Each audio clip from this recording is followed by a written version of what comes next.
Halo guys, kembali lagi sama aku, Gabriel Josephine Hoki. Dan kali ini kita akan bahas tentang kelakuan-kelakuan barbar dari netizen Indonesia yang dicatat sama dunia internasional. Salah satu kasus yang aku ambil hari ini adalah tentang kasus Vicky Naki dan Dayana, yang dimana Dayana karena kelakuan barbar netizen Indonesia sampai ingin tutup akun Instagramnya, dan juga dia mengatakan bahwa dia mengalami mental breakdown. Kepo nggak sih? Kepo nggak sih? Kepo lah, masa enggak? Yuk kita tonton langsung videonya. Seperti yang kalian tahu, Vicky Naki adalah seorang konten kreator dari Indonesia, yang dimana konten-kontennya itu dia membuat percakapan dengan banyak orang luar negeri dengan menggunakan bahasa-bahasa luar negeri tentu saja. Vicky Naki ini diketahui sangat fasih berbahasa luar negeri itu seperti Rusia, Inggris, dan bahasa lain-lain. Nah, di salah satunya di Rusia ini dia bertemu dengan Dayana, orang dari Kazakhstan di sekitaran Rusia situ, suatu kota di sekitaran Rusia situ. Dan kemudian chemistry-nya mereka itu dapet banget, yang akhirnya disukai oleh warga-warga Indonesia, oleh netizen Indonesia yang sangat menyukai keuuan itu kayak keromantisan mereka gitu ya. Nah, setelah mereka dapet tuh chemistry-nya, terus mereka sudah sering melakukan konten bersama berdua yang menunjukkan keuuan mereka dan mendapatkan cuan banyak dari situ, dan juga menaikkan followers juga dari pihak Vicky Naki maupun Dayana. Setelah itu mereka itu mendapatkan tawaran tentang proyek hari Valentine yang diapit oleh mereka berdua aja. Nah, di situ awalnya di proyek Valentine itu dari pihak perusahaan sponsorship itu menginginkan si Vicky Naki berpura-pura untuk memberikan barang yang diinginkan oleh Dayana. Diklarifikasi Vicky Naki sendiri, Vicky Naki merasa seperti tidak enak dan terlalu dibuat seperti pura-pura dengan adanya konten yang diinginkan sponsorship. Nah, dengan berkaitan dengan bayarannya juga itu terlihat sangat mahal, dan di situ Vicky Naki kan sudah merasa nggak enak, tapi tetap saja mereka berdua menjalankan hal itu, terutama dari pihak Dayana seperti kegirangan dong. Nanti Dayana itu dikasih kayak bonus, selain gajinya sampai 200 juta itu, dia juga dikasih bonus barang yang akan dikasih dari Vicky Naki itu dibayarkan oleh sponsorship. Jadi barang apa aja keinginan Dayana akan dibayari oleh sponsorship. Pihak manajer Vicky Naki sendiri juga merasa keberatan dengan pembayaran gaji yang harus memindahkan kurs dulu dari rupiah ke dolar, dan bertabrakan dengan long weekend. Jadi lebih susah dan lebih lama prosesnya. Di situ pihak manajer dan Vicky Naki sudah seperti enggan ya untuk menerima hal ini sebenarnya, cuma mereka tetap menjalankannya karena ya proyek baru, proyek yang luar biasa dengan gaji yang luar biasa, juga bonus untuk Dayana yang luar biasa. Emang juga dong kalau misalnya ditolak. Nah, sampailah di hari H di mana pihak Dayana harus mengupload seperti kotak hadiah atau pemberian dari Vicky Naki tersebut. Nah, di situ Dayana menguploadnya sekitar tengah malam kalau misalnya di Indonesia, dan kemudian tiba-tiba di take down begitu saja. Ini diketahui disebabkan karena adanya pemotongan gaji Dayana dari pihak manajer Vicky Naki, karena yang memegang uang dan memegang kendali atas pembagian itu adalah manajer Vicky Naki. Dari pihak manajer Vicky Naki pun akhirnya diklarifikasi bersama Vicky Naki, dia menyatakan bahwa pihak Dayana tidak menjalankan tugas yang seharusnya ia lakukan. Jadi kebanyakan Vicky Naki yang menghandle segala tugasnya Dayana. Akhirnya di situ terjadilah perseteruan antara manajer Dayana dengan manajer Vicky Naki. Tentu saja manajer Dayana dan Dayana tidak terima dong kalau uang gajinya dipotong, sedangkan dia sudah upload kontennya di Instagram. Akhirnya memutuskan untuk take down, dan akhirnya pihak Dayana itu emosi. Nah, dari emosi itu muncullah story-story dari Dayana, story-story yang menunjukkan ketidaksukaannya dengan Indonesia dan netizen Indonesia secara tiba-tiba. Kalian bisa lihat video-videonya Dayana dengan suara-suara Dayana setelah ini ya. I don't want to be popular in Indonesia right now because I want to be popular in I will Kazakhstan leave and the light Russia. on. And actually, I will, and I was, and I am right now. I just want a better life for my family, and then for me.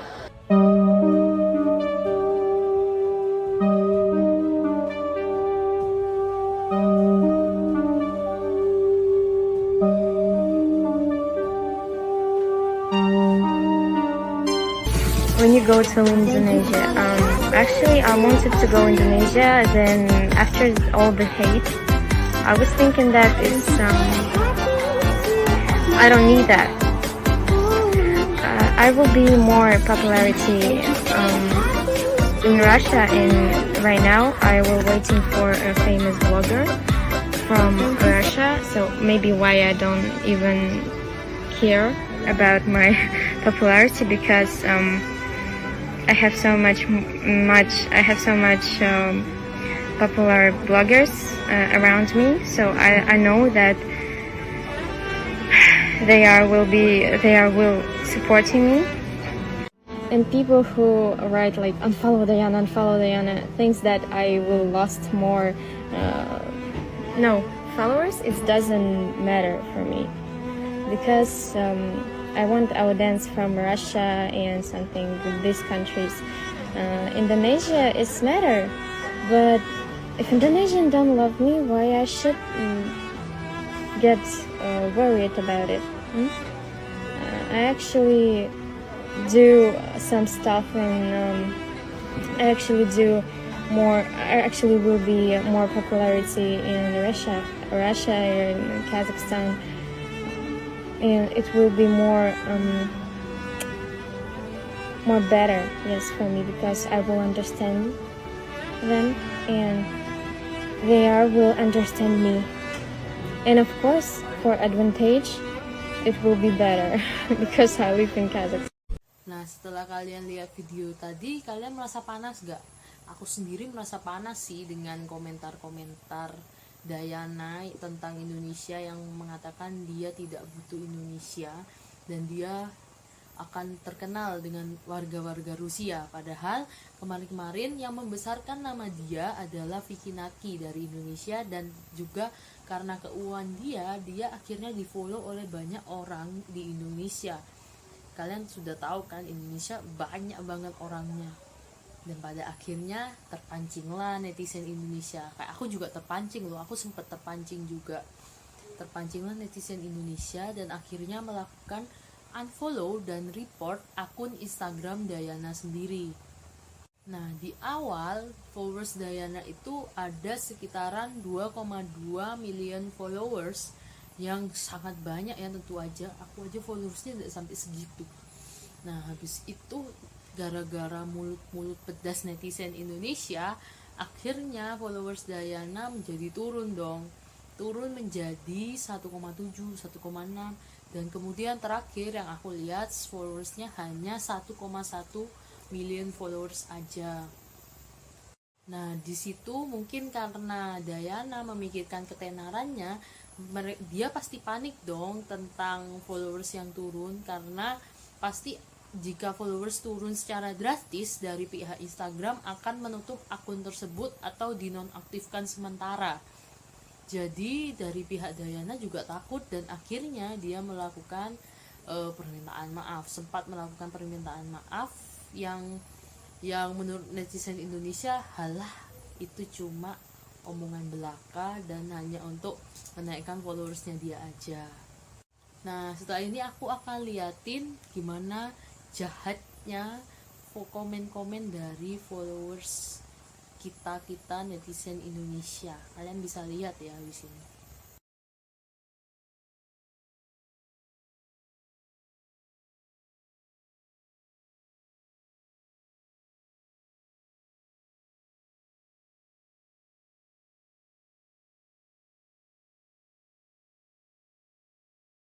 Nah, sekarang aku akan bahas apa jadinya hubungannya dengan kewargaan di era digital. Kalian tahu sendiri kalau kewargaan di era digital artinya kita harus menjaga itikat baik kita di era-era sekarang digital yang sudah harus berhadapan dengan sosial media seperti Instagram, Twitter, Facebook, WhatsApp, Telegram atau dimanapun. Kita harus beritikat baik dan menggunakannya secara bijak.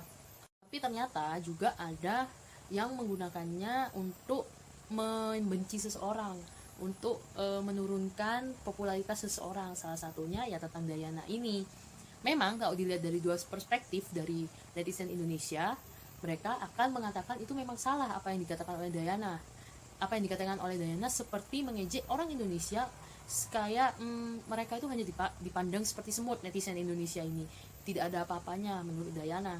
Tapi dari pihak Dayana sendiri itu adalah dia juga mengklarifikasi bahwa dirinya sedang emosional, sedang emosi saat itu, dan akhirnya secara tidak sadar dia melakukan perkataan-perkataan tersebut seperti tidak mencintai rakyat Indonesia seperti itu.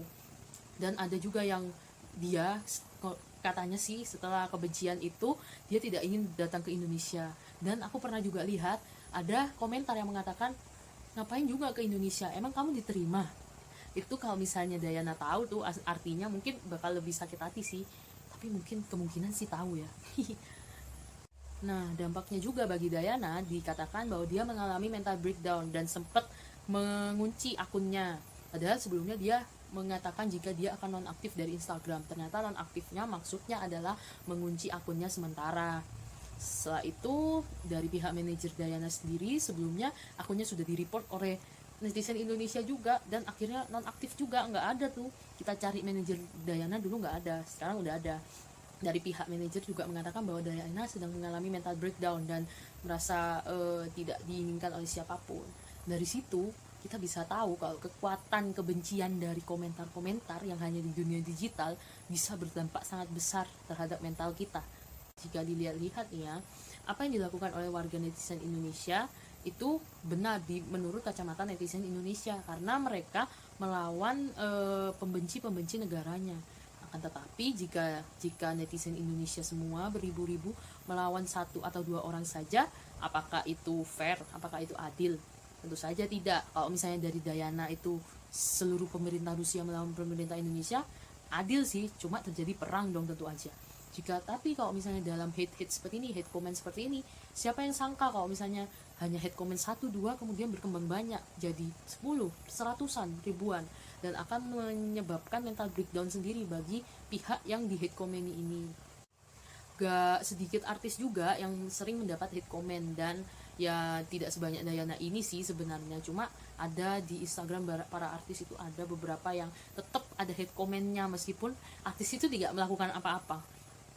Kadang aku bingung kenapa kok di sosial media ini sepertinya sangat-sangat bebas dan sangat-sangat tidak ada aturan gitu loh. Nah, dari sini kita bisa lihat kalau sosial media itu adalah tempat yang bebas, tempat untuk mengomentari orang secara bebas. Entah orang itu orang paling tinggi di Indonesia kayak Jokowi aja sering di hate comment. Kalau kalian lihat di Twitter or di komen-komen Instagramnya dia meminta inilah itulah. Ada juga yang orang-orang rendah Indonesia sekalipun, seperti teman-teman kita yang suka tari TikTok yang menurut netizen itu cringe, mereka akan seenaknya gitu mengomentari kalau jelek apa seenaknya, tanpa tahu apakah orang yang kita komenin itu bakal sakit hati atau enggak ya, atau orang itu bakal nanti gimana ya, tanpa menyadari hal itu gitu loh, tanpa menimbang-nimbang hal itu. Nah, menurutku kewargaan di era digital ini wajib banget diajarkan kepada kita kaum muda Indonesia. Kita memang bebas, kita memang mempunyai kebebasan dalam berpendapat, berkomentar, ataupun menyerukan sesuatu. Kita punya kebebasan itu di Indonesia, bahkan di dunia. Tapi kita punya batas-batas tersendiri, batas-batas kebaikan dan keburukan. Dan kebaikan keburukan ini sudah diajarkan dari kita sejak kecil, sejak dini. Bahkan di sekolah selama 12 tahun, itu kita sudah diajarkan mana yang baik dan mana yang buruk. Seperti mencontek adalah hal yang buruk, kita sudah tahu dari awal. Tapi mengapa rakyat Indonesia ini tetap menjalankannya? Seperti berkomentar negatif, pasti orang tersebut sudah tahu kalau komentarnya itu adalah komentar yang menjatuhkan mental atau seperti buruk banget gitu. Tapi mengapa mereka melakukan hal tersebut? Pasti ada alasannya. Nah, menurutku alasan utamanya juga karena rakyat Indonesia yang terlalu bawa perasaan terhadap suatu masalah yang menjadikan mereka itu berani untuk berpendapat. Dan tiba-tiba nih ada pengikut-pengikutnya, ada yang mendukung statement seperti itu, dan ada yang memang kayak buzzer, yang memang kayak mendukung statement jelek tentang seseorang ataupun tentang politik gitu loh. Ada kayak akun bodong yang tanpa nama juga mendukung hal tersebut. Buzzer ini bahaya banget loh guys, asal kalian tahu. Nanti kalian bisa cek di internet tentang informasi buzzer ini. Nah, buzzer ini sering memunculkan hate comment yang menjadikan contoh jelek banget bagi rakyat-rakyat Indonesia, terutama anak-anak kecil, anak-anak muda zaman kita ya, yang masih labil-labil kayak gini. So ya, mari kita sebagai masyarakat Indonesia, kaum muda Indonesia terutama, kita harus bisa menimbang baik dan buruk. Kita sudah lebih maju ya ketimbang generasi sebelumnya. Kita ada generasi Z yang sangat maju dan harus bisa berkembang dan berpikir kritis ke depannya. Seharusnya kita paham mana yang lebih baik dan mana yang lebih buruk, mana yang hoax, mana yang bukan hoax. Seperti itu. Jadi, ayo kita belajar lagi untuk memelihara etika baik kita di media sosial di era digital sekarang, dan mari kita mewujudkan Indonesia tanpa hate comment. Tentu saja, karena hate comment itu, asal kalian tahu, yang udah aku jelaskan tadi, menimbulkan mental breakdown bagi yang terkena dampaknya. Okay guys, that's all from me, and see you later. Bye bye.